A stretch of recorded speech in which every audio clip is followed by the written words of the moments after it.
4 books ex-cult members and ex-New Agers should read in 2020. How are we all doing? Can you see me? Can you hear me?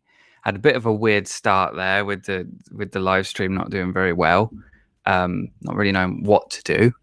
But I'm here. I've got a blanket on. I've got a cat on, and I'm ready to talk about books. So this.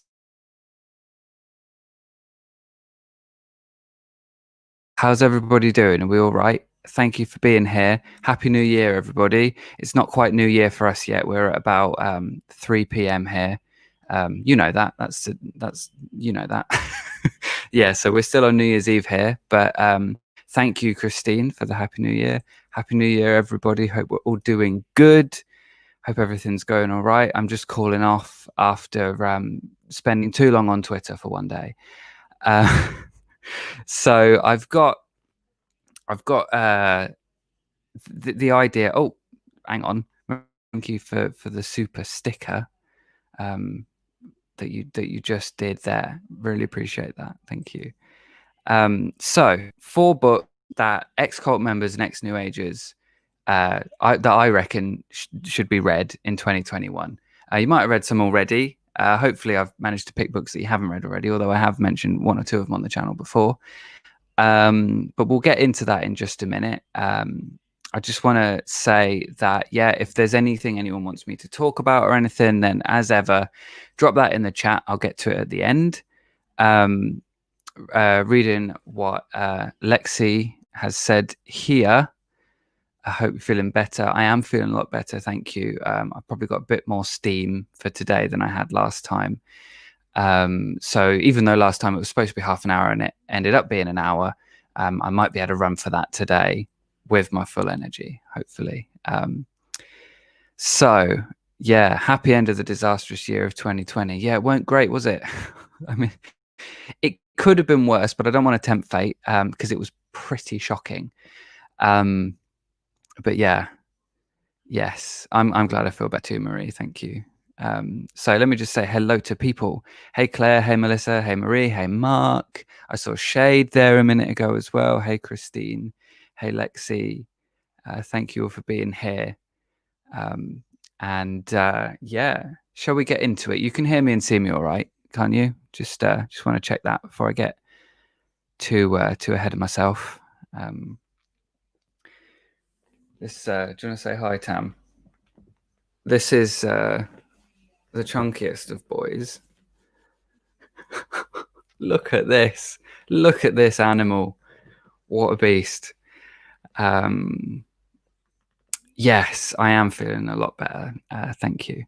So, right, before we get into this, as I said, anything you want me to talk about, I'll talk about it at the end. Happy to do that. Sorry, the chat's acting up for you, Shade. I see your message and I can see other people's as well. Thank you, Mark, for the sticker. But yeah, hopefully you're able to get that sorted, Shade. Maybe refresh the page if it's not working. Why am I giving you tech support now? I've just fallen into patterns because there's been a few occasions, haven't there, with Shade where I've been given tech support. But maybe don't do that on live stream. I'll leave you to sort that one out yourself, Shade. I'm sure your cat is chunkier than mine. Tam has a problem. His digestive system's not the best, and he's an anxious cat as well. So if he eats too much at once, then runs around, he'll vomit it up. So that might be part of why he's not as chunky as he could be. Andy, say Carl. Carl. I reckon Mark says it. Carl. Anyway, right. Let's get into talking about some books. So I've got 4 books for you, and if you're an ex-New Ager, ex-cult member, they might be worth a read insofar as they might contribute to, let's say, more a broader point of view with regards to like critical thinking, skepticism, and just sort of seeing things from a different point of view than what you might have done. I think especially with like being involved in cults and stuff, and we'll get onto this a little bit as we go through them, but when you're involved in a cult, the way that it inserts itself in how you interpret things makes it kind of hard to, when you get out, figure out what you really think. and like sort of, I guess think for yourself in a way. So these books, I would say some of these books are really good for that. Others are really good for sort of internal world. However, please bear in mind, they might not be the books for you. So if they aren't, then I appreciate you being here anyway and sort of engaging and, chatting and stuff. And if there's anything that you, I was just going to say, if there's anything you want to talk about at the end, leave a comment. And I've already done that twice, so I don't need to do that again. But yeah, hopefully you get something from these books. I have. They're all books. I think I've read all of these books this year, although there's one of them I think I might have read last year. But I've talked about them a little bit in Patreon live streams, because I do for my patrons every month, with the exception of this month. I tend to do end of the month live streams for patrons where I sit down and we just sort of chat about the month videos. And then at the end, I give a book recommendation for the month. So if you're a patron, then you might have heard about some of these already, but we're coming at them from a different angle today. So we'll be talking about them in a different way. So anyway, without further ado, let's get on and get going with this. So the first book that I would say is worth a read is called Escaping the Rabbit Hole. And the subtitle, I've got it on my screen here, How to Debunk Conspiracy Theories Using Facts, Logic and Respect. And it's by Mick West. And for me, I think this book is up there with, I think, the third book in my list today as one of the most useful and like sort of practical, but still respectful and sort of gentle in its approach to, let's say, alternative realities, right? Because it's focused around conspiracy theories. It's mostly focused around conspiracy theories that are sort of like from the first decade of the 21st century, because it was written, I think, a few years ago. So it's sort of like, this is going to get me demonetized, isn't it? I'll just say your conspiracy theories of the 21st century, the first decade of the 21st century. I want to say it, but I can't say it because I'll get demonetized. I'll probably get demonetized anyway. I saw last week's demonetization roll up pretty quickly when I started talking about, I'm not going to say it because then I'll get demonetized today, but like, regimes.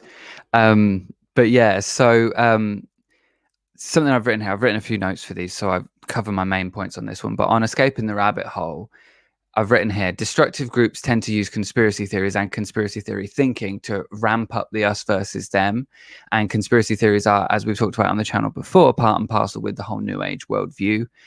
So in a sense, with whether you're a ex-cult member or an ex-New Ager, it's really well worth a look at this, because it shows you not just like the truth behind the myth, with a lot of these conspiracy theories, but it also outlines a good way to talk about conspiracy theories with people that believe in them, and a good way to approach it. And I think, my big takeaway from that really was debunking conspiracy theories and talking to people that believe in things that aren't so, factual is time consuming. It really is. Unfortunately, you have to know your stuff. And I think it's the same with like cults and stuff as well.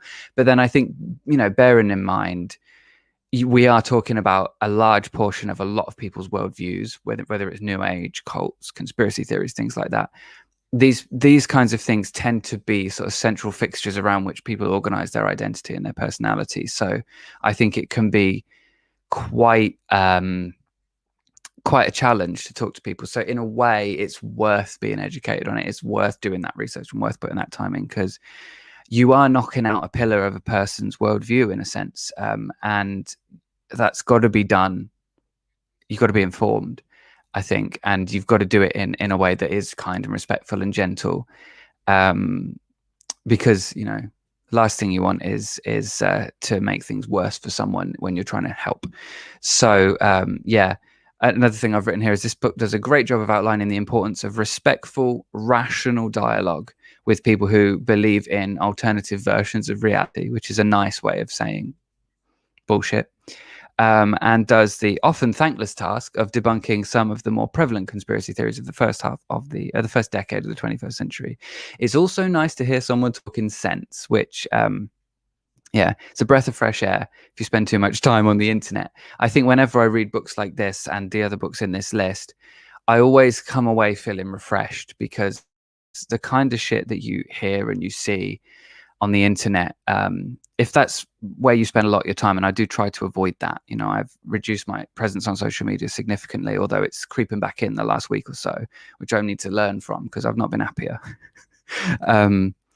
Yeah, it's if you spend too much time on the internet and stuff, you start to think the whole world has lost their marbles. But yeah, when it comes to reading something like this, it's like, oh, okay, there's at least some people in the world that make sense. There's at least some people in the world that are like, reasonable. Hey, Cycle of Growth, welcome. Thanks for coming. Let me just check in the chat before we do book number 2. Claire said, love to hear you discuss how to approach COVID conspiracy theories, conspiracy believers. Yeah, I tell you what, let's talk about that at the end. Don't let me forget. I'll do my best not to, Claire. Let's talk about that at the end, because that is a very interesting thing. And I've had a bit of that in my own family. So yeah, it's worth talking about. We'll come back round to that. We'll circle back round to that. So the second book on the list, I'm racing through this, aren't I? Maybe we should just take a chill pill. Why are we moving so quickly today? Must be the caffeine. I'm on 11 minutes here, and I'm on the second book already. Let's slow down. I'm talking to myself. Let's slow down. I realize how these live streams, and I think patrons will know this. When I'm in a live stream format, you don't get the editing that you get in the edited videos for obvious reasons. So what sort of happens is you end up getting a window inside my head, because I just keep talking and don't stop and think very much. So I'm just like, yeah, this is what it's like inside my head, basically. Anyway, Tam, if you could simmer down and stop smashing that tail around, that would be fantastic, boy. You've got everything you want here. Comfortable blanket, body heat being shared. What more could you want? There's just no pleasing some people, or cat people. Khajiit. Is that? Anyway, so book 2, Making Evil, The Science Behind Humanity's Dark Side by Dr. Julia Shaw. Now, Dr. Julia Shaw is a bit of a legend. And for me personally, her work on memory, her book on memory, was a huge thing in me, like trying to figure out the whole Teal Swan false memory situation. So bonus recommendation also, I guess, The Memory Illusion by Dr. Julia Shaw. Well worth a read.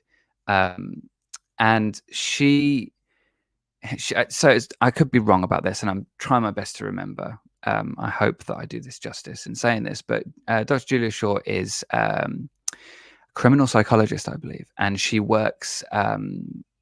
She's doing a bunch of different things, but one of the things that she's done, I believe, is she's worked with like police officers and people like that, sort of helping them to ask the right questions, teaching them what questions to ask, so that when they're talking to people who've been through, the victim of a crime or something like that, to help them not confabricate false memories, basically.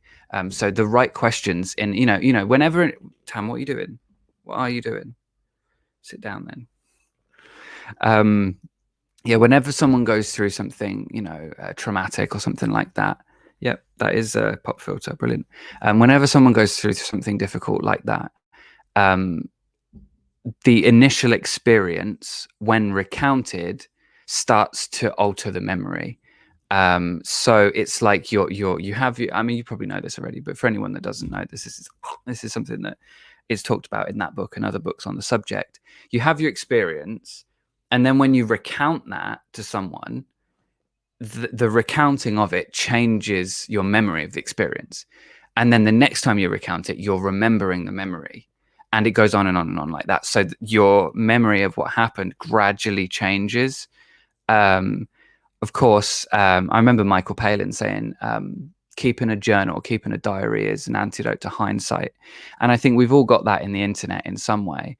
But when it comes to, more difficult circumstances, it's really important, I think, to be able to, especially when it concerns crime and stuff, be able to get an accurate read on what's going on. And often the questions that people ask, and this is a big thing with like false memory and some of the really big cases with false memory in the past, that concern false memory in the past, people were asked certain questions, leading questions by the people investigating it, the authorities and so on, investigating it.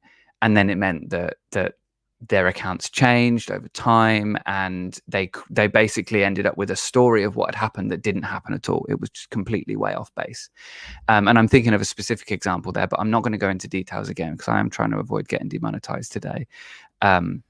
All it takes is one slip up, just like me catching the virus.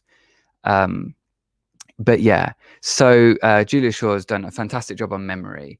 But that's not even the book I was going to recommend today. The book I was going to recommend by Dr. Julia Shaw is Making Evil, The Science Behind Humanity's Dark Side, which it talks a lot about evil. It talks a lot about the things that in our societies we sort of regard as evil for one reason or another, be it, sort of more broadly, a lot of people regarding it as evil, or sort of in smaller subsets of society, people who really don't like people of certain demographics, that kind of stuff.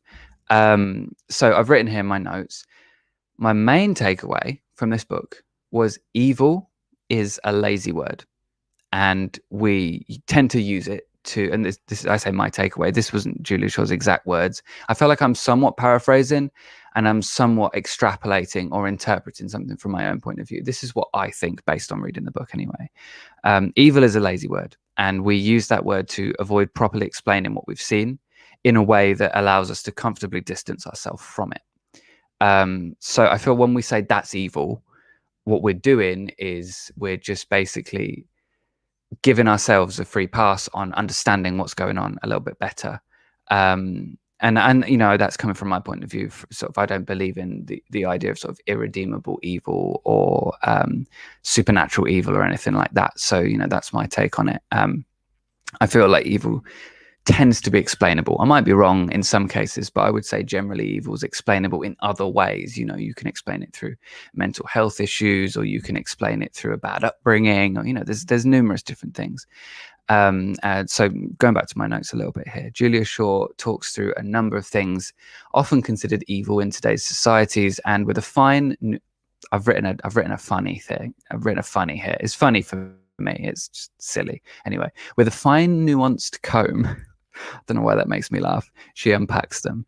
And she does it with a gentle elegance that we should all aspire to, I think. We can all aspire to wield such a gentle elegance, I think. So it's a fantastic read. Again, back to my notes, I've said I enjoyed it because it's a relief to hear someone talking about these things that people usually struggle to speak about without getting really hot under the collar and very angry and sort of very contentious about. But Julia Shaw takes a step back from the moral outrage that you normally get with, evil stuff. And she just takes it for what it is, and she looks at it in a brilliant way. It's beautiful to read. Well, we listen to it, but, she's also co-hosting a podcast at the moment called Bad People. So if you're into podcasts, that's worth checking out. It's sort of dark psychology, criminal psychology, and things like that. It's very interesting. I've listened to a couple of episodes. I want to go back and listen to the rest, but I've just not for whatever reason. Let me just go through here and check the comments, what people are saying, what you're saying. And then I'll get on to the next book. So, Cycle of Growth. Thank you for sending the super chat through. I really appreciate that. Put that up on screen. Thank you for helping me break free from a couple of cults this year. I'm extremely grateful for what you do. Well, thank you for the kind words, and I'm really glad that I've been able to help. I try not to think of myself as I'm helping, although I am doing my best to help. So when you say stuff like that, it's sort of nice. It's nice to know that I've had a positive impact. So thank you for saying that, and I'm really glad to hear that. Thank you for supporting the channel in the way that you do. Mark, Andy does an amazing job, even if they don't realize it. Yeah, I mean, I try to. I try my best. Hey, Izzy's Obsessions. Welcome. Hello. Yeah, so what we said, cycle. Am I just reading through you complimenting me now? That's probably not great entertainment for everybody else, is it? Said before that his intention isn't to help people, but has helped me loads. Well, I'm glad to hear that. Yeah, really, I'm just trying to create resources for people who are in the position that I was in at some point. That's my intention, really. Just sharing my point of view. Hopefully it helps. If it doesn't, it doesn't, and that's that. But if it does, great. I think Tam's in the litter box and he's about to go ham in there. So sorry if there's any noise. Mark, pronouns are they, them. Yeah, at the moment, I'm not really feeling too bothered about pronouns. I appreciate you mentioning that, Mark. But yeah, I'm kind of just like, sometimes words are just words, aren't they? And it doesn't really bother me too much. I realized what was annoying me most was that people weren't saying it when I'd asked them to, which I realize is a different thing to being upset about it because it's inaccurate. And it took me a while to figure that one out. But I definitely don't feel like I identify as cis or anything like that. But yeah. Just quickly, Izzy said, will you put a list of these books somewhere? Should I write these down? There's the cat in the litter box, sorry. I didn't include the link in the description during this because I didn't want spoilers, but the minute this live stream ends, I'm going to jump into the description. I'm going to drop a link to my blog and I've got links to all the books there. So you don't have to worry about writing them down. You're going to get them all there. And there's little notes that when I'm reading the notes on here, that's also going to be in the blog post for you as well. It's actually up on my blog already, but I'll link it in the description after this so that you've got that. Yeah, so don't worry about writing it down. Just sit back and relax. So what have we said here? Izzy, you've also said it can be tricky with explaining the behavior of cult leaders, but yeah, maybe even calling that evil is too evil.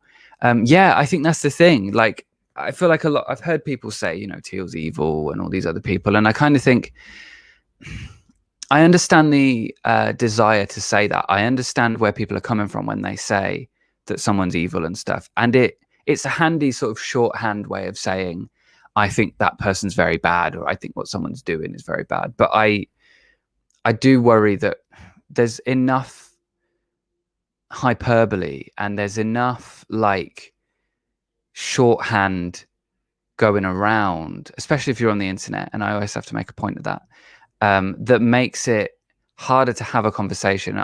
I think there could be a time and a place in my mind for using evil as, I'm the last person who's going to sit here and say we shouldn't use a certain word. I just don't, I'm not too bothered. But I feel like for myself, I would avoid using the word evil if I can describe something in a more accurate way. But I realize also the word evil tends to be used to convey an emotional charge more than a nuanced point. Do you know what I mean? So there is that too, It is what it is, I suppose. But yeah, even with cult leaders, I'm like, well, I wouldn't say that's evil. I would say that's cool. I would say that's unfortunate. I would say that we could perhaps do something to try to stop it where we can, or at least help the people that are following them, which is, as I say, always been my intention with this channel. My focus isn't on the leaders, but on the followers, and well, not even the followers in my case, just the people who were where I was, people who are leaving, people who are wanting another opinion, another point of view. But yeah, I kind of rambled a bit there, didn't I? Pamela, you've said I had a crap year before this last one, so I'm ready for a good one. Yeah. Yeah, I can feel that there. It's been a rough couple of years this end, to be honest. So I'm hoping for the same, really. Yeah, Lexi, that sounds interesting. Have to check the podcast out. Yeah, it's worth a listen. As I say, I don't know about the following episodes after the first two, but the first two were fantastic, and I'm sure the rest are great. So let me just run through the comments here, and then I'll jump into the third book recommendation, because what I don't want to do is stray too much from book recommendations for anybody who's not so interested in listening to me responding to the chat, So yeah, where do we get? Mark, evil is subjective. It's only basically things we abhor, so it's a useless label, really. Yeah, I kind of agree with you there. I mean, it's, as I say, it's shorthand. It's an emotional charge that we're conveying, but it's not necessarily always that useful. Izzy, I do think what you're doing is brave. A lot of these cults get really annoyed and can be a bit scary. Yeah, I mean, I try to avoid pissing cults off because in a way you're playing lottery, aren't you? It's like Russian roulette. You piss off enough cults and eventually someone's going to take it too far. So I do try to avoid that. That's why I don't really talk overtly about cults a lot on the channel. I'm not just like doing case studies on cults because that's just asking for it, isn't it? So I try to like keep it, you know, light. I make a few jokes here and there, which the cult members don't tend to enjoy, but I try to keep it light and avoid pissing too many people off. But at the end of the day, it doesn't matter what you do, someone's going to be pissed off. So it's not too much to, I don't know. It's not worth trying to avoid pissing everybody off because then you're just never going to say anything, are you? Marie, you've said, Dear Andy, you always manage to tackle subjects that I may not consider, and your point of view or you is important to me in my various ways. I gather information to make up my own mind. You still help me. I'm glad. That really is what I would want. I wouldn't want people to just take what I'm saying as read. Please take it and think about it and look at my sources and, you know, don't just take my word for it, because I'm a bit of an idiot sometimes and I miss things and I overlook things, and that's just how it goes. Yeah. Pamela, you've said, yes, Andy, I was at my brother's side throughout his cancer last year, then this pandemic. Oh, that's horrible. I'm really sorry to hear that, Pamela. I hope he's doing better. Yeah, here's hoping next year is a good one, easier. Mark, gave up my New Year's resolution after 33 minutes to go to get that milestone. It's funny. I was thinking about New Year's resolutions. I'll say this and then I'll get back to book recommendations. But I was thinking about New Year's resolutions, and one of mine was to be more honest online. I don't know if anybody's been following my Twitter the last few days, but I feel like I might change my mind on that one because already I've had one dog pile in, and people just intent on misunderstanding me. I'm not going to go into it because I can't be bothered. It's pointless. It's just pointless. But yeah, so I might change my New Year's resolution in that regard.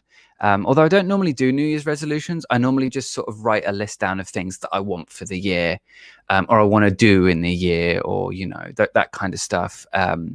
So that I'll probably do. But yeah. Anyway, let's do book recommendation number Tres. Can't roll my tongue for the life of me. I'm rubbish at it. It's been the source of much enjoyment for my Mexican wife and her family. Anyway, so third book recommendation. And this one will come as a surprise to exactly no one, I'd imagine. I say that probably a few people if you've not had one-to-one conversation with me when I'm recommending stuff. The Demon Haunted World, Science as a Candle in the Dark by Carl Sagan. Absolutely cracking read. This book was recommended to me by Chris Shelton, and it was one of the first books I really sank my teeth into when I was getting into reading more regularly, because lifelong I've not been much of a reader, but since starting the channel I made a point of consistently learning, consistently educating myself on new things and new points of view on things, so that I have a well-rounded approach as best I can, so that I just sounds like I'm sort of virtue signaling, which I don't really mean to do, but from my point of view, I don't want to be the kind of person who's just saying things without really knowing things. Of course we all have blind spots and stuff, but I do my best to sort of educate myself and make sure that I have an informed opinion, and an evidence-based one as best I can as well. Obviously my main focus tends to be cults and stuff like that, but yeah, this book, Demon Haunted World, was a huge part of my development of like critical thinking and skepticism as a skill, which, as you know, I sort of talk about on the channel. That I see those as skills more than traits or anything like that. I think you have to practice and you have to make a point of doing it rather than just expecting yourself to think in a certain way or do things in a certain way, because stuff slips in under the radar, and you know, you can end up becoming more of an idiot if you're not careful. take it from me, having done the whole New Age thing, I wasn't thinking very critically. I wasn't thinking for myself very much, and then ended up in that. And while that, I wouldn't say that was completely my fault, I would definitely say that it could have been avoided on my part, and it would have been, or at least it would have been more likely that I'd have been able to avoid it. I can't speak to whether I would have or not, but I think it would have been more likely that I would have avoided it if I'd already learned how to think critically and skeptically at that point in my life. But it's one of those things no one teaches you, and I feel like, if you're watching this as a former New Ager or as a former cult member as well, you might feel the same way, especially when it comes to cults. You tend to be subjected to a process which is tried and tested, which is intended to bring you in and make you think a certain way and make you sort of throw in with the group. So it's not always as simple as just learning to think for yourself in that way, but can't hurt, can it? But yeah, this book is one of the more, I would say, one of the most beautifully straightforward books I've read. It's not pretentious in any way, but he does take a few jabs at the New Age. And I think he wrote this in like the 80s or the 90s as well. It's surprising how much of what he said about New Age spirituality in this book still applies today. Like, I often think of the New Age as a sort of evolving thing, and it has changed a lot since like the 80s. And I mean, since Helena Blavatsky sort of came up with the term, I believe it was her, sort of coined it. It's changed a lot, but there are some things which have sort of withstood the test of time, and those things which are still around now that were there in the 80s, even though they may not have come from Blavatsky's time, take a few shots between the eyes in this book, which was nice. It's really nice. But he also talks a little bit about false memory. He talks a little bit about alien abduction and like Mother Mary sightings and all this kind of stuff. So it's fascinating, and it's really worth a read for that, if not anything else. And the part that when Chris recommended the book to me, the thing he pointed out to me was the Baloney Detection Kit. And Chris said he calls it baloney because he's not a potty mouth. I think that's what he said.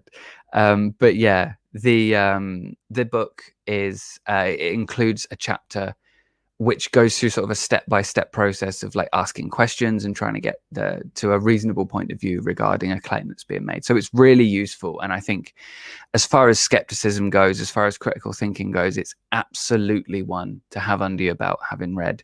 It makes the world of difference. It really does. And for me, it was one of the basic building blocks of the way that I started to think. And you can actually see, maybe I wouldn't necessarily recommend this unless you really want to help the channel. Go back to some of the videos that I did when it was that I came back. When was it? Not last year. It weren't last year, was it? It was the year before now, something like that. Anyway, whenever I first come back and I started talking about Teal Swan and the New Age and stuff, you can see although I mean well, and although my point of view in some cases, I would say, still stands up now, there's a few things that I probably wouldn't have said, probably wouldn't have thought, or probably would have thought through and passed and moved on from quicker had I read that book sooner. So you can sort of see my approach changing over the years there. I guess we're nearly a year and a half now I've been back on the channel. It's not bad, is it? But yeah, Baloney Detection Kit is well worth it. It's fantastic. And I've written here, the basic building blocks of skepticism came from this book for me, which helped me every day to wade through the torrent of bullshit I come face to face with on Twitter from New Agers, cult members, and natural health people in my life. It's also been an invaluable tool in the debunking of pseudoscience for me as well. If you want to set yourself up for a keener, more laser-pointed approach to bold claims, this is the book I'd recommend. Fantastic book. It is, I have to warn you, a bit of a weighty tome and somewhat dry in places, but if you're into audiobooks, you can stick it on, you can do something else while you're at it, draw or whatever. I was probably doing like Creation Kit, Skyrim Creation Kit while I was listening to most of it. And it's good. It just sort of goes in, sticks with you. You can go back if you want to listen again. I don't need to explain audiobooks. I think we're all familiar. But yeah, it's well worth a read, that. So let me just run through the chat again, and then we'll get on to the final book recommendation. And as I say, if there's anything you want me to talk about before the end of this, then please drop it in the chat, and I will talk about that towards the end. I'm responding to Pamela there. I'm really sorry to hear that. That's just, yeah, that's shit. I don't know what else to say. It's really hard to know what to say. I feel like the whole sorry for your loss thing comes a bit thin at times, doesn't it? But it's one of those things. It's just shit, and I don't know what to say really, other than that. I suppose it gets easier over time, doesn't it? Wishing you all the best at the very least, there, Pamela. Mark, you've said, what have you said here? Would love to hear your input on quantum cognition as it's being scientifically researched, but New Agers are trying to bastardize it like always. I'll have to do some research into that to have an opinion on that, Mark. But it sounds perfectly expected. It's perfectly normal with New Agers that would do that. Yeah. So I'll have to look into that a little bit. Melissa, yeah, actually, all the books I'm just hit the laptop with my hand. All the books I'm recommending today, you can get on audiobook, either on Scribed or Audible. I use both because Scribed let you listen to more in a month for a subscription, whereas Audible I don't know if you can get different packages, but on the one I'm on, it's just $1 credit a month, which I haven't really used for a few months, to be fair. But yeah, you can't always get it on one, so I find it handy to have the other. And I have to say thank you to my patrons for supporting the channel that make it possible for me to have both subscriptions. I really appreciate that. Yeah, if you are enjoying my content, by the way, and you want to help support the channel, Patreon is the best way to do that. There's a link to that in the description, as always. See, I got this well rehearsed, haven't I? What has other people said? Lexi, I need the Baloney Protection Kit stat. Yeah, it's fantastic. It's really useful. Really worth it. Enjoy. Let me know how you get on. If you're on Twitter, tweet at me and let me know. That or Discord, either or would be easy, quick ways to get to me. So Ralph Smart. What are we talking about? Ralph Smart. Oh, fantastic. Pamela, Ralph Smart said it's the end of the world on December 21st. We are still here. Yes, yes. And as I said, I think I said this last week, I do intend to do a video about that and his predictions for the year as well, for last year. And I also plan to do something on Teal Swan. And then also it's been planned, but it hasn't happened yet. And I apologize for this with the COVID and everything. It's been difficult to organize it, but I'm also intending to do a video on Teal's predictions for last year. And in doing that, I'm also, wow, that's some background noise. Sorry about that if you can hear that. I'm also intending to get 3 of my friends involved in a live stream where we also talk a little bit more about Teal's predictions, because inevitably I'll miss things. Inevitably I won't be able to include everything in the video because I'm trying to keep the videos sort of like, 30 minutes max at the moment, because it's very time consuming to do longer videos than that. And it's just not something I've got time for all the time. So so one of the people, Unholy Shade, that you've seen in the chat, one of the people is Unholy Shade that you'll have seen in the chat. They will hopefully be joining that live, which will be Patreon only. So if you want to get involved in that, you can join in. Also, Jess, that you might have seen on the channel before, former Tila, a good friend of mine, she'll be joining, and another friend of mine who goes way back to college for me. And if anyone's ever heard me tell the story of when I got into the cult and stuff, and the friend of mine that died, she was a mutual friend of this friend of mine from college. So that as well, him as well. So the 4 of us will be doing that live stream, which will be Patreon only, but I'll let you know as and when I'm going to reorganize that. But yeah. So in terms of talking about Ralph, in terms of talking about Teal and the end of the world and all of that stuff, I will get to it. I promise you, I will be doing videos about those things. I absolutely 100% will get to that. It may not be next week or the week after, but I will get to that as soon as I can. It's been hard to have the time and the energy to sit down and just work on a video. I'm mostly better now, but it's hard to have the headspace. Especially we've also got some older people that we live with that are also, they've been struggling a bit with the virus, so it's been hectic here. Anyway, you don't need to hear about all of that. Rest assured, I'll get to it. Izzy's Obsessions has said, there's a cult leader I'm aware of who's been abusive but shuts down anyone trying to talk about it through intimidation. I'm not super sure what to do. It's tricky with that, isn't it? Because they make it really hard to criticize and respond and have conversations, fair, reasonable conversations when they do things like that. And that's one of the things that gets me the most. I guess on a level, if you've got someone involved in the group, then I would say that they should be a focus. But otherwise, I don't know what to suggest really. It's a lot to take on to start to speak out about cults. It's not for everybody. I've managed to mitigate a lot of the damage, thankfully, by the way I approach these things and the way that I don't talk about certain aspects of them and so on. Hair in my mouth. But people like Lloyd Evans and Telltale, Chris Shelton, I admire them. I really do, because they go full on and they do it and they say it. And I do for myself. I'm always a bit like, I don't know that I could handle some of the stuff that they come with my own mental health, so you have to gauge that. If anyone's wondering why I don't go after cult leaders on the channel that much, that's partly it.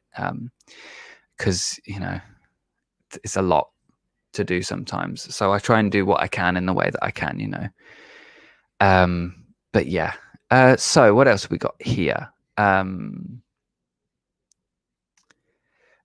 Let's see. I need to get on those platforms and keep up and give feedback. Yeah, Twitter's a mixed bag on the best of days and a dumpster fire on the worst. But yeah, if you're around on there and you're not following me, go ahead and follow me and connect with me on there. There's a link to that in the description. Right, I'll do the final book recommendation in a minute. But let's respond to what Leah's said. Leah, you have said, would love to hear any advice you have on talking with people who aren't fully into New Age but hold overlapping beliefs. A family member of mine is super into astrology and it's strange to navigate. You know what I'm going to do? I'm going to come back to that at the end of this live, if you don't mind, Leah, because there's a lot I could say on that, but I want to come back to that at the end. Do book recommendations. That's kind of the title of the thing, but I will come back to that and I want to talk about that. And there's something else to come back to at the end as well. Hey, Novo, welcome, fellow long-haired bloke. Glad to have you here. Izzy, if you don't want to say the name of the person, please don't feel you have to. I know obviously Mark's not necessarily pressuring you, just curious, I imagine. But yeah, these people are not the nicest at times. So Metius, Happy New Year from the Netherlands. Thank you. Happy New Year from Mexico. Hope you have a great year. I mean, hopefully it's better than next year. I'm going to annoy the people that aren't superstitious, but I grew up in a very superstitious country, so I'm going to touch wood and say, hopefully it's better than this year. So yeah, let's do the fourth and final book recommendation. Then I'm going to get on to responding in the chat. So final call, if anybody has anything they want to hear me talk about, any questions or anything, anyone wants to hear my take on anything, drop it in the chat. I'll get to it in a minute. So let's do the final book recommendation. Now, this one's a bit different to the other ones. This one, I would say, is still equally important for ex-cult members and ex-New Agers, but it doesn't handle as much dealing with other people's ideas or with like beliefs that you sort of have taken on, or that you're dealing with people coming out with stuff and stuff. It's more to do with your own internal world. And this is one I sort of deliberated on including, because I try to stay away from encouraging people to do things with their inner world. I sort of tend to just leave that I think the good analogy is one that I've heard Lloyd Evans use. His analogy is, he likens what he's doing to sort of the work of a firefighter in a way. He's like, this building's on fire, I'll help you out of the building, but it's not my responsibility to give you a new house, you know, to build you a new house or anything, or find you a home. And so in that way, I try to just sort of say, hey, look, this stuff's shit. This stuff fucking doesn't make any sense. This stuff is just really probably quite a bad thing and it's causing trouble. But then I sort of leave people to their own devices. However, on this point, and only on this point, I want to recommend a book regarding emotional health and mental health. And the main reason I'm recommending it is because it has been one of the most useful and practical and worthwhile reads for me all year, which really is sort of the whole history of me reading books like this. But like, yeah, ever maybe. It gives you tools to deal with sort of some emotions and stuff. But it does it in a gentle way. Now take it or leave it. You know, I understand that if you're coming from like a Teal situation, there might be reservations with me recommending a book like this. The minute anybody mentions anything remotely close to shadow work for me, my hackles go up, so I can completely understand that. But anyway, the book is called Calming the Emotional Storm, Using Dialectical Behavior Therapy Skills to Manage Your Emotions and Balance Your Life. It's by Sherry Van Dyke. And it's obviously dialectical behavior therapy or dialectic behavioral therapy, depending on where you read it. I've seen both, I think. Is, I believe, all evidence-based, and it's a form of CBT which was developed to help people with borderline personality disorder. And what it does, for anyone who's not familiar, is it effectively adds a bit to the beginning and throughout, I believe, CBT, which helps you to understand and manage your emotions a little bit better. Now, for me personally, as someone who's always kind of struggled with that, just my upbringing being what it was, I learned to shut down my emotions. So I just I'm not really very in touch with them, or haven't been until more recently. So I've been working on that. For someone in my position, and for someone who has been through a group like Teal's group, for example, which has such a heavy focus on your mental health and doing little processes and stuff like that. And also with the new age and like its toxic positivity and things like that. I think it's this kind of a book is invaluable because what it does is it gives you grounded, evidence-based ways of looking at your emotions, dealing with your emotions, taking responsibility for your emotions, which in my case is a weird one. But maybe I won't get into that. But it's like a whole thing anyway. I think I kind of have struggled with being controlling, which I've talked about a bit on the channel before. That's something that I've learned to overcome a little bit and manage, because that's my shit and it doesn't need to be everybody else's problem. So I think like my anxiety leading to sort of more OCD sort of tendencies, leading to micromanaging, leading to being controlling, all that's my shit. And books like this have helped me to manage that in a way that I had previously before found dysfunctional ways to manage through Teal's, following Teal's teachings, through new age ideas and stuff. I think it's a very good way to sort of approach that kind of thing. That's my take on well, I said that would be my recommendation for that. But again, I absolutely understand if you're like a former Tealer, or you're coming from a cult that's sort of like a pseudo therapy thing, you might not be ready for that. You might not want that, or you might just immediately go, no, thank you. And honestly, some people may be better off just working through it with a therapist rather than going on your own through a book like that. I've spoken before about self-help on the channel and my opinions on that. I wouldn't necessarily class this as self-help in the way that I think of self-help generally when I'm thinking of like personal development and stuff like that. But I guess by definition, it is also self-help. So make of that what you will. Something I've written here just to read off my notes and cover everything that I hoped I'd cover with this. Something quite fundamental to how cults assert control over their members is that they insert themselves in your inner world. They reduce your own capacity to manage your own state and insert themselves as the regulator of that with various techniques, practices, processes, and so on. This book has been an eye-opener for me as someone who has had lifelong trouble connecting with their emotions due to some experiences when I was younger. Sort of touched on that already. So if you're like me in that regard, or if you're a former cult member, former New Ager, this is absolutely well worth a read. Taking ownership of your inner world, I believe, is paramount to overcoming any last remnants of cult indoctrination. That is, in that sense, really useful.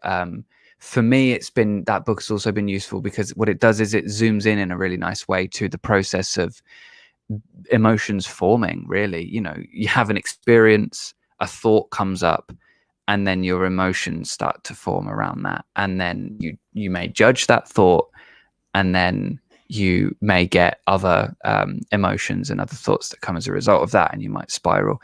That's some of the stuff that this book kind of talks about. In my experience, and this is something I also took from the book, anxiety is a feeling, but anxiety is also a sequence of events, and a sequence of events which you can jump in at many points and begin to take sort of control of. That's been the case for me anyway. Again, not making any assertions about what that's like for others, and wouldn't want to. I'm always very I'm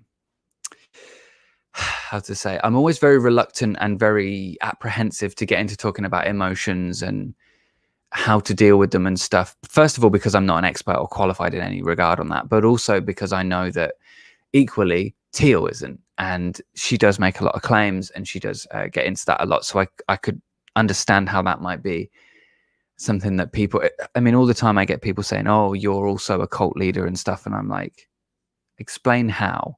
But I don't want to give those people any cannon fodder, so I am quite reluctant to talk about that kind of stuff. But I couldn't avoid including that after deliberating on it a little bit.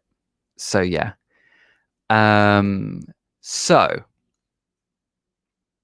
I would say that covers my book recommendations, but let me just say that after the book recommendations, because we're not done yet here. I want to go through anything that anyone's talked in the chat that they want me to say. And I also want to say this. If you're interested in more resources on cults and skepticism, as ever, I've included a link to one of my sites in the description, which has a link with, which has plenty of resources on it, including but not limited to some of the books I've mentioned here. Some cult specific stuff, some conspiracy theory specific stuff, some videos as well that you might want to watch, and some Teal Swan specific stuff as well. I'm doing my best to amass the resources as and when I come across them. I'm doing my best to cover useful things that people might need, that people might benefit from, like I have as I've been going through them. So yeah. Hopefully you're able to get something from those. Check them out if you're interested in more resources. My intention here is not to say, listen to me. My intention is to say, hey, look, check this thing out, and if you get something from it, fantastic. If you don't, then fair enough. Moving swiftly on, I guess. So let me just run through some of the chat that's been some of the things that you've been saying in the chat, and then I'll jump to some of the things that people wanted me to talk about. Again, if there's anything else, just let me know in the chat, and I'll come back to it just before we close here. So scrolling all the way up. Bear with. What have you said here?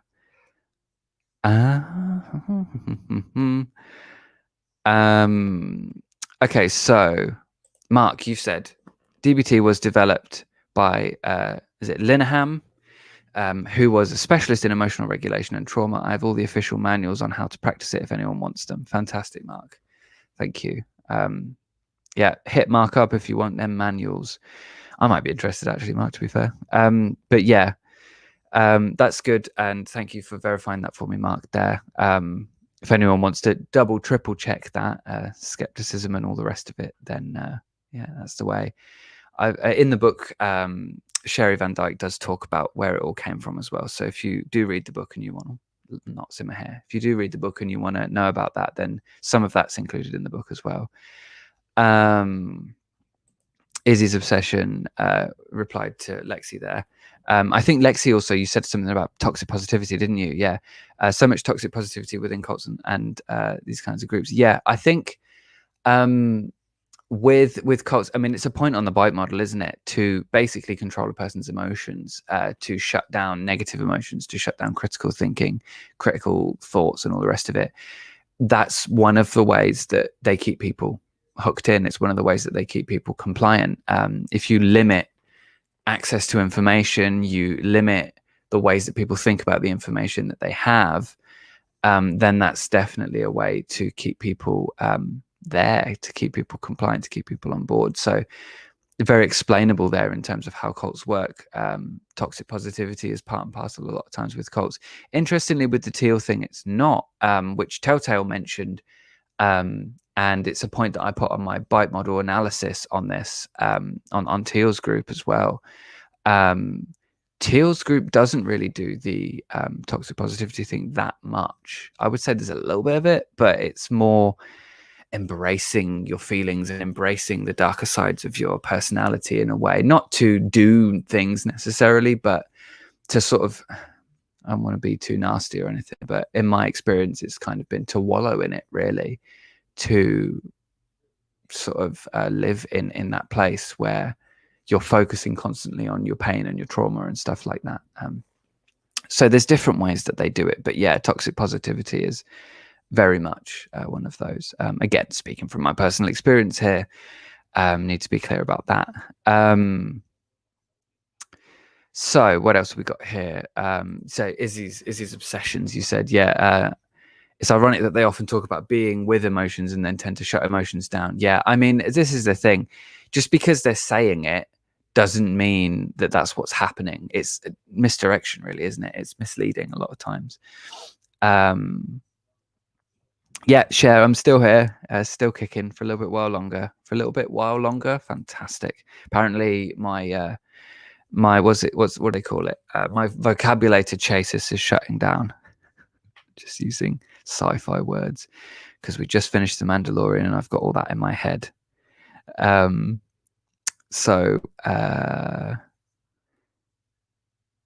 Pamela, you've said it's all kind of new to me, so I'm sorry if I seem a little ignorant. I happened to come across Wreck-It Ralph fart by accident on YouTube one day. Yeah, Ralph's a strange one in my opinion. It's he's an odd one. I used to watch him back when I was into Teal as well. I used to watch him on occasion, and yeah, he's definitely got more, has become more of a meme of himself, I would say, over time. More of a sort of cartoony caricature of himself.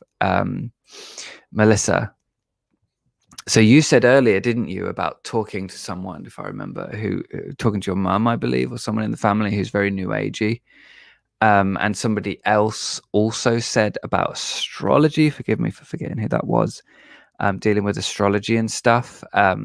So I'll respond to what you said here, Melissa, and then I'll talk about that with the astrology and stuff as well. So Melissa, you've said, my mum has this huge New Age library in their not huge house. As a kid, I looked around and there were a lot of books with serious predictions that didn't happen before I was even born. Yeah, I mean, you would think they would learn, wouldn't you? You would think that they would go, hey, all the time my predictions haven't come true, and all these other predictions from other people haven't come true. Why would I keep making predictions? But of course, cognitive dissonance kicks in, and a lot of people think that obviously nonsense predictions that didn't come true actually did. I think on the basis of just, yeah, reframing things, and then that's just how it goes. And really, in the case of Ralph Smart, that's more or less what's happened as well, and that's more or less what's happened with Teal. I think I won't talk about that too much because there's that whole video I'm going to make on it. But Ralph installed the door with a cat flap. He installed this idea of, he came up with this first position, this idea of the end of the world, and he said within the same video, it's the end of the world as we know it. And if that's not an exit strategy, I don't know what is. But yeah. Melissa, you said she kept them anyway, saying they still have plenty of wisdom. It's made me fascinated for life with failed predictions. I mean, yeah, I mean, interestingly, I don't know if you're familiar with this, you might be. The origin of cognitive dissonance, the idea of cognitive dissonance, came about studying, I believe, a UFO cult and their prediction that the aliens were going to come and take them away. And you can look into it. It's fascinating. I think it's Leon Festinger. The whole story is a brilliant one. He kind of ingratiated himself, I think, in this group and sort of was looking into what they were saying and what they were believing and stuff. And was there, I believe, when the whole thing happened, and they were going to go up onto this mountain. I'm embellishing now, I think, but they were supposed to go up onto a mountain and the aliens were going to come. But when they didn't come, the story changed from the aliens are going to come and take us pure ones away to, well, they didn't come because we've done such good work here. We've purified the world in a way. So now they don't need to come, something along those lines. So they sort of changed that story.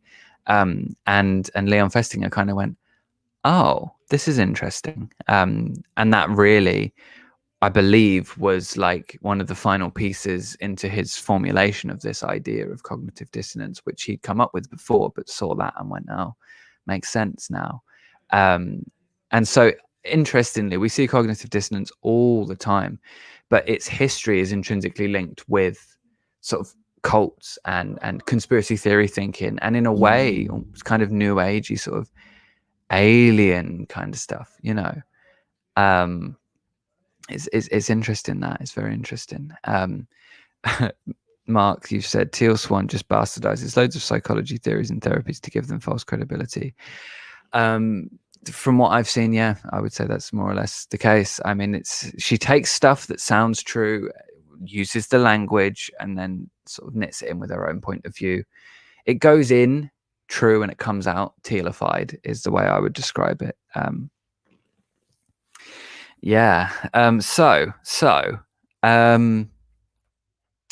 Let me just roll back the chat to way near at the beginning because I want to see exactly what I was asked to talk about here. So just bear with me a second. Sorry, this might take me a moment to get here. Hopefully I've not lost the earlier chat.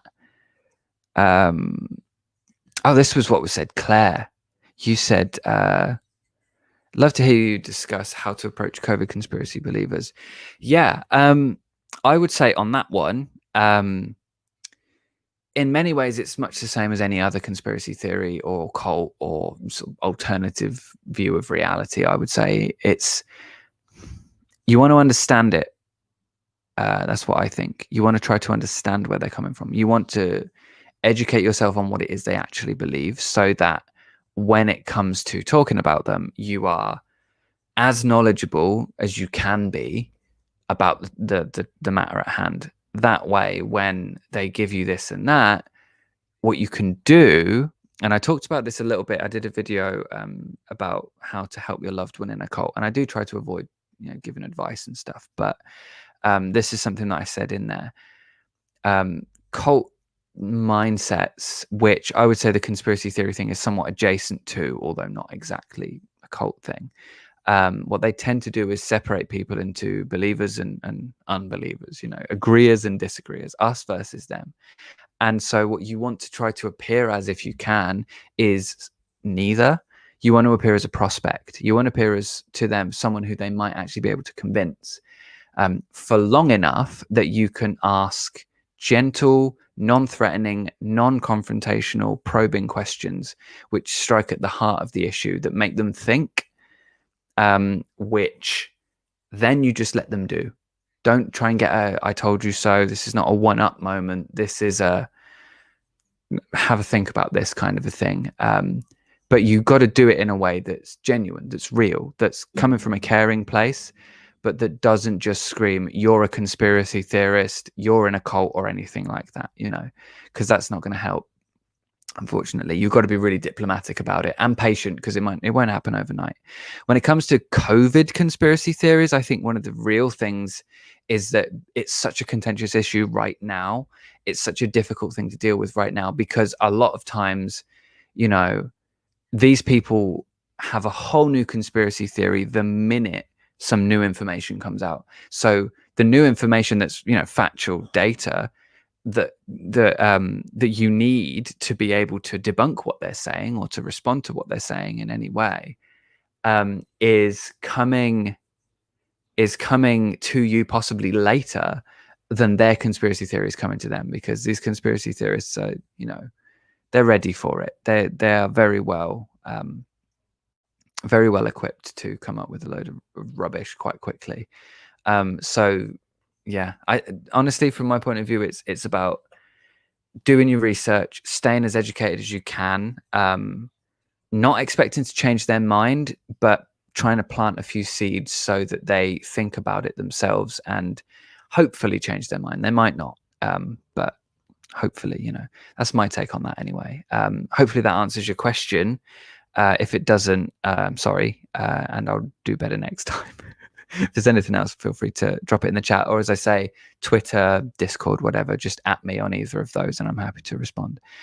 So there was something else somebody said about astrology, if I remember, as well, to talk about. Just scroll through and see if I can find that. Please bear with. Where is it? If hopefully you can. Oh, here we go. Okay, Leah, you said this. Would love to hear any advice you have on talking with people who aren't fully into New Age but hold overlapping beliefs. A family member of mine is super into astrology and it's strange to navigate. So this might be a bit controversial on this because I know I'm among people who don't believe in this kind of stuff.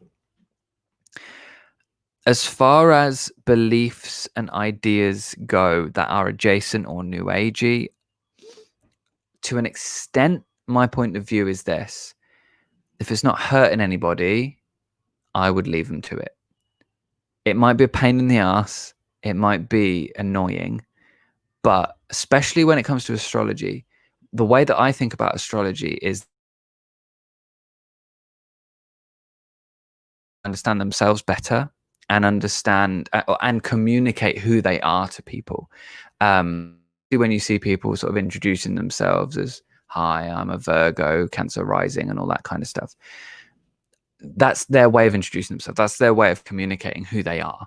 And we all do that in different ways. And, who knows whether there's anything to it.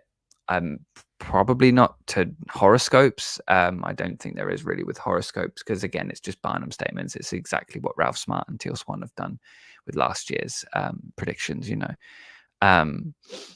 But yeah, I think, if it's not hurting anyone, it's not causing them to do anything ridiculous, and it's not making them intolerable, then I would say have some fun with it. Try to understand their worldview. Try to understand how they see things. It's an opportunity to see the world a different way to an extent.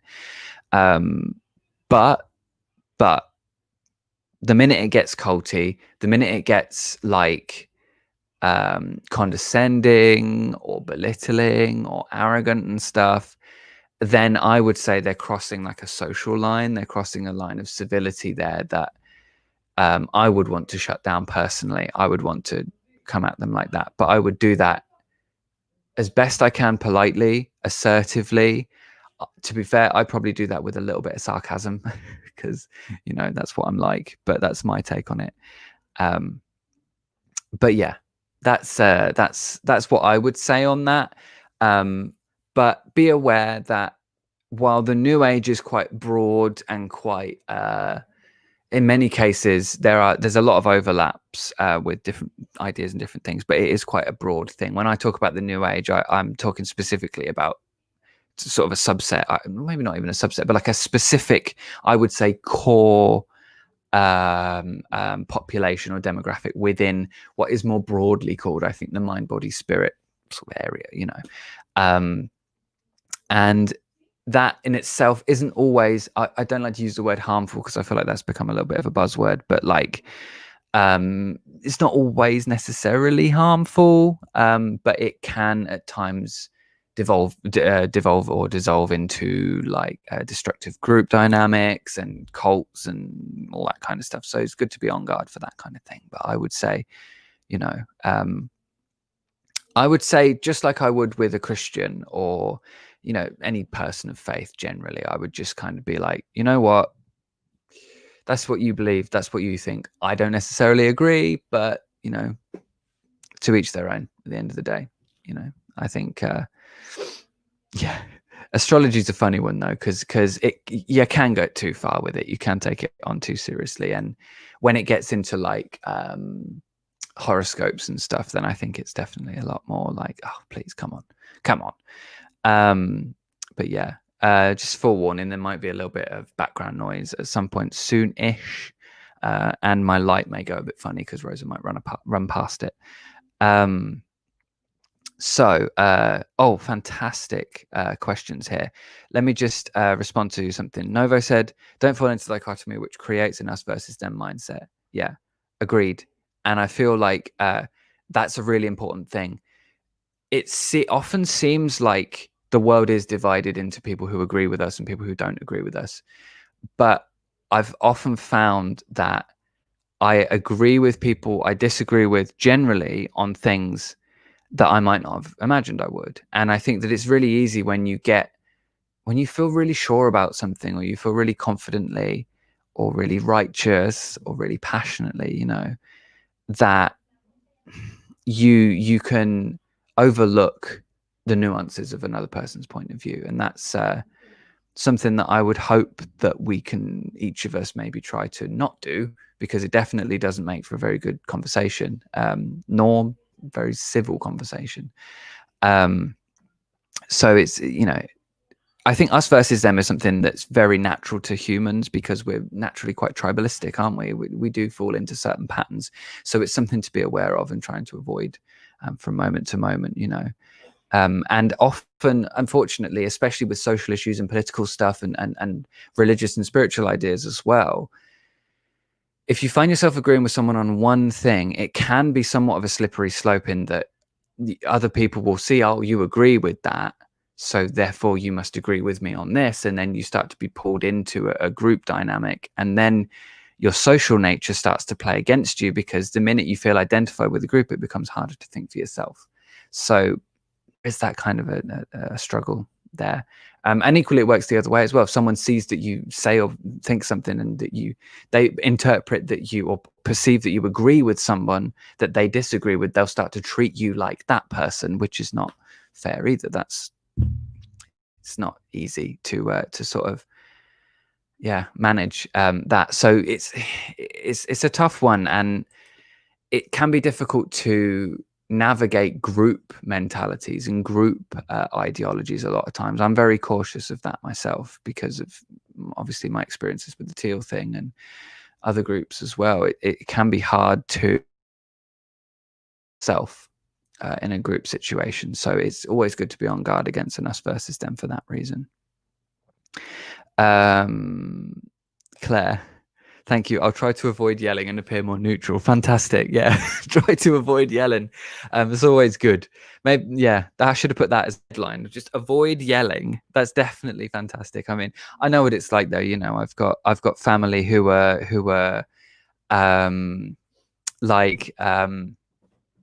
Jehovah's Witnesses. I've got family who are very much into natural health stuff, and it can get really frustrating at times.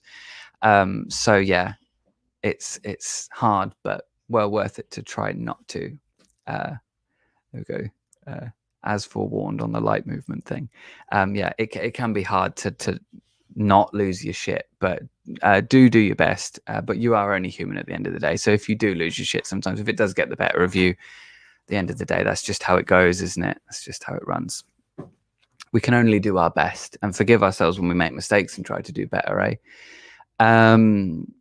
So I'm glad you agree, Leah. I'm not sure what you were agreeing with there specifically, because I imagine the conversation's moved on a bit since then, but I'm glad you agree if what you're doing is agreeing with me.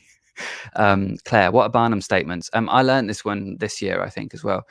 Basically, it's a statement that's so broad and so general that it could apply to anything. So the intention, typically tends to be to say something that's very general that you will then listen to and go, oh, that sounds like me. You know, so like astrology and horoscopes generally, Barnum statements. You see a lot of it as well in predictions, in forecasts like Teal's 2020 forecast. It's sort of broad, it's general, it's vague enough that it could apply. But yeah, they fall down when they're so vague that they could apply to 100 different people. And if you're not on guard for that, you might go, oh, well, that sounds true. That sounds like me. But actually, it's just, it sounds like you because it sounds like most people, you know. That's my understanding of Barnum statements. I might be wrong on that, but that's as far as I understand them. That's what they are. Izzy, you've said, do you ever struggle with the feeling that nothing is true, but a crisis of meaning? Yeah, absolutely. That's something that I can relate to. And when it comes to figuring out what you believe and like, yeah, I mean, I feel like that's kind of a whole other conversation, but it's something that for me, struggling with feeling like nothing is true is a funny one, because in a way, I don't know, I sort of land at like optimistic nihilism in a sense with my sort of outlook and stuff. Like in a way, nothing has any meaning. It has the meaning we give it. You know? And that feeds in a lot to my point of view, where I'm thinking interpretation's important as well. And it's important to be aware of how you're approaching things and how you're looking at things, because it can affect your mental health. It can affect the way that you treat people and so on. But in terms of existentially, in terms of more broadly, when it comes to like sort of the bigger questions, I guess, yeah, I do. And it's tough, because especially when you've been involved in something like the New Age, or even something like a cult, the strong claims, the bold claims that are made about what the truth is, the bold claims where people are like, look, this is the way things are, this is the truth, and if you don't agree, you're wrong. When you find yourself agreeing with that at a point, or you throw in with a group in that way, or that becomes, you know, your map of reality, when you get out, it can be really hard to think for yourself again. It can be really hard to figure out what's going on, to find your feet. And I have struggled with that a lot. You know, when I kind of came to YouTube, again, because I had this channel for a while, but I was doing new agey stuff for a while, and then changed a lot, and then came back to it. I came back a sort of hardline atheist, and I've softened that a lot over the years, year and a half I've been back. I definitely now more of an agnostic than I would say an outright atheist. Although if you're using the definition of atheism where you say I lack the belief in a God, then that is true. But I wouldn't necessarily be so sure that I could believe in a God, or could find something that would make me feel like I knew that there was a God, you know, which is why I would say agnostic at this point. I've thought a lot about what I would need in order to be convinced that there was a God, and I'm not really sure that I could really come upon anything, because, you know, even as recently as this year, I've had certain experiences which, if I let myself be convinced, then probably be a polytheist at this point. But I'm also very aware of how much the brain will make things seem a certain way, or if I believed it now, I would be possibly believing it for emotional reasons rather than rational reasons. And yeah, so there's a lot to it. So yeah, to answer your question at face value there, yeah, I do struggle feeling like nothing is true. I do have a bit of a crisis of meaning at times, but I also have almost a flip side of that, where I'm like, meaning it seems to be very much a human thing. And I kind of also have when it comes to like experiences of the supernatural, experiences of things that I say of the supernatural, things that I might perceive to be supernatural, or godlike or whatever. Certainly not the Christian God, let's be fair. I'm very aware that a large part of it is interpretation, and a large part of it is my own desire to believe it or not believe it.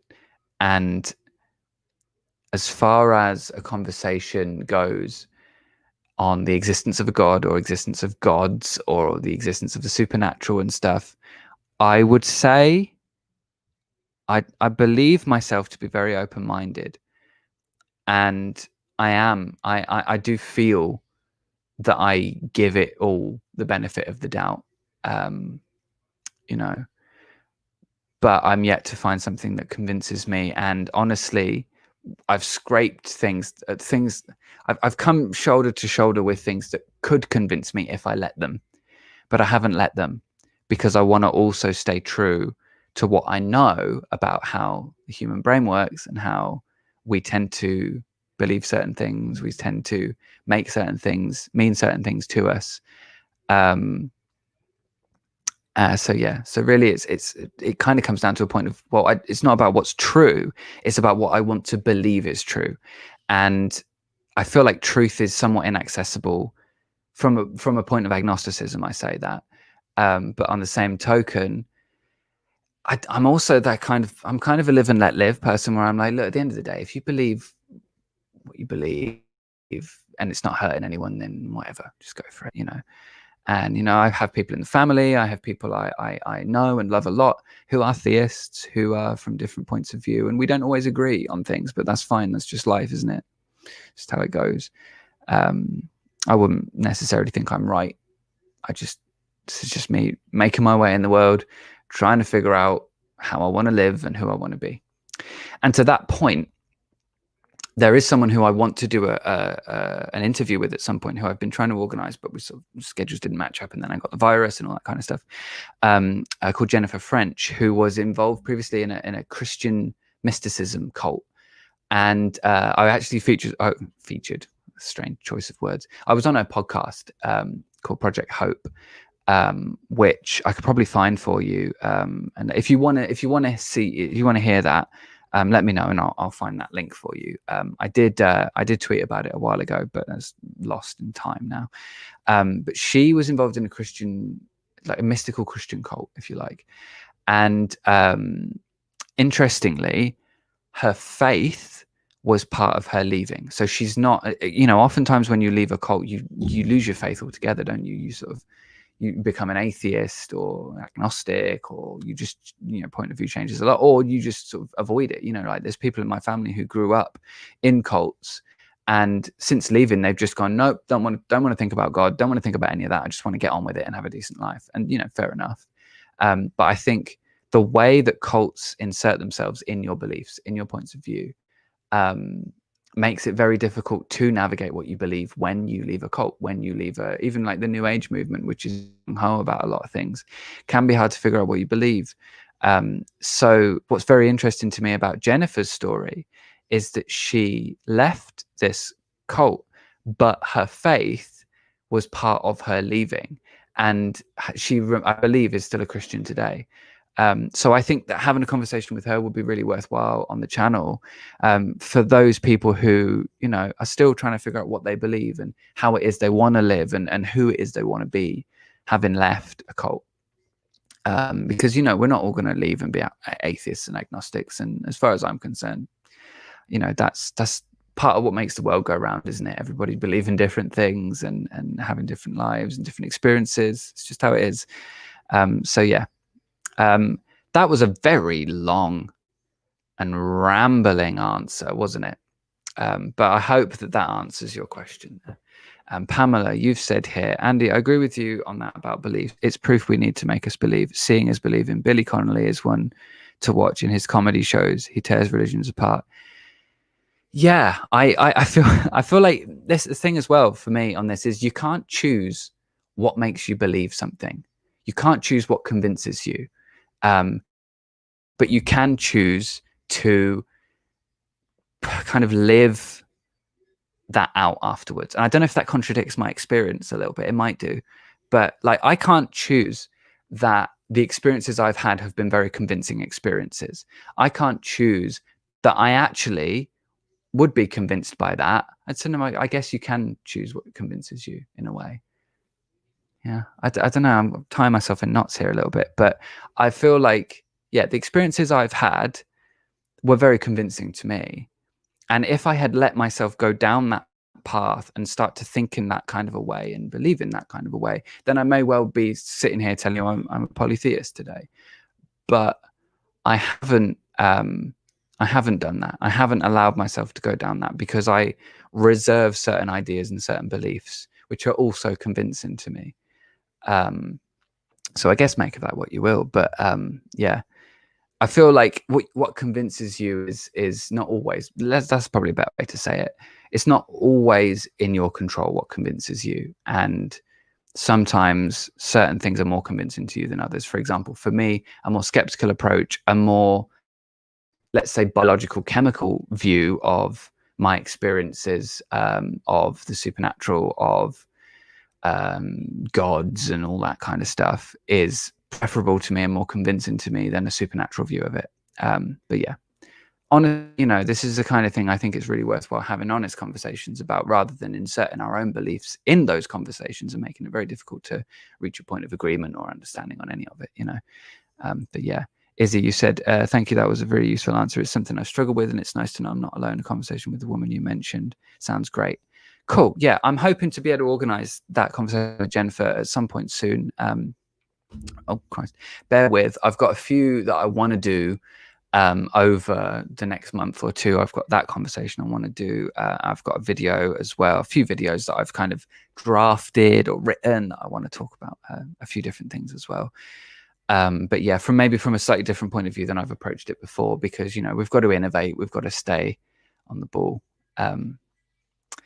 But yeah, so if there's anything else, just quickly, anyone wants me to mention or talk about, I could respond to all the comments in the chat, but we'd be here all day. And I don't know that would be interesting for everybody to just hear me reading things out and responding, because you can see it in the chat, can't you? But yeah, if there's anything else you want me to talk about or mention or whatever, respond to briefly before we round this up, I'm happy to do that. But I'm getting a bit hungry, so I might have to keep it short.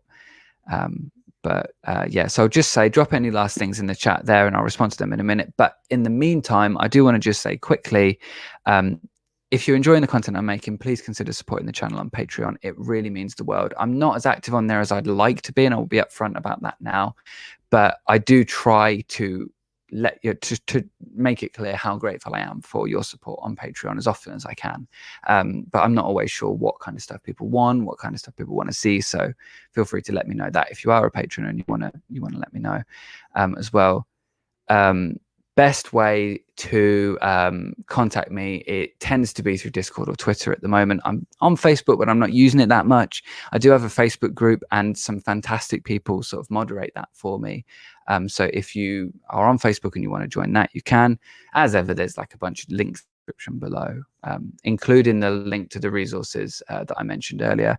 And as I said, if you have enjoyed the book recommendations today and you want to check out those books, as soon as this live stream ends, I'm going to jump into the description and I'm going to leave that link to my site, to my blog. Yeah, so go ahead and check that out after if you want. Give it 2 minutes and refresh the page after the live stream ends, and you'll get that link. But yeah, Mark, what is reality? I don't know. I feel like it might be a shared hallucination. I take the Terence McKenna approach. That was a terrible impression. A shared hallucination. It took over my body. That's my Terence McKenna. There you go. Is this session lost a friend of mine to a cult? I suppose just trying to cope with that emotionally. Yeah, I understand how that can be, and I hope that you're able to maintain the relationship with them. It's not always possible, but if you are, that's going to be a massive lifeline for them if as and when they do try to leave. But again, it's not your responsibility to save them either. That's also something really important. While you might want to do what you can, and that's obviously fantastic if you can. Try not to feel like you have to do this and shoulder that burden, because it's not, it's tricky, that sort of balancing that out, and sort of finding a place for yourself in that when you want to help.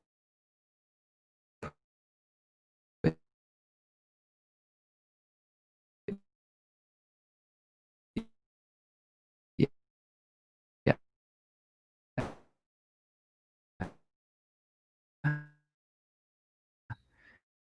Mm,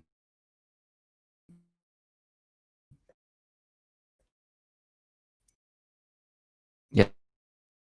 Yeah. To do this kind of thing in future. Often it's kind of hard to get people to tell me what they want me to talk about, or to tell me what they want to hear from me on, or questions they want to answer. So now that you've been here in one of these live streams, now you know the kind of approach I might take on some of these things. Now you know what to expect. Feel free to suggest if you do want me to talk about things. I'm not sure that I'll be getting back to doing scripted and like edited videos even next week after this. I'm taking it a bit easy over this time to give myself as much as I can to recover from having the virus. So yeah, I might do another live next week. I might not. But if there's anything you want me to talk about, if there's anything at all, just let me know. Happy to do it. And I will. I will look at your suggestions, and I'll see if there's anything to be done on that. But yeah, thank you everybody for being here. Massive thank you in that regard, and thank you again to anybody who supported me on Patreon. I'm really grateful for that, and everybody that sent super chats over the last couple of live streams as well, and the sticker things as well. Really grateful for that.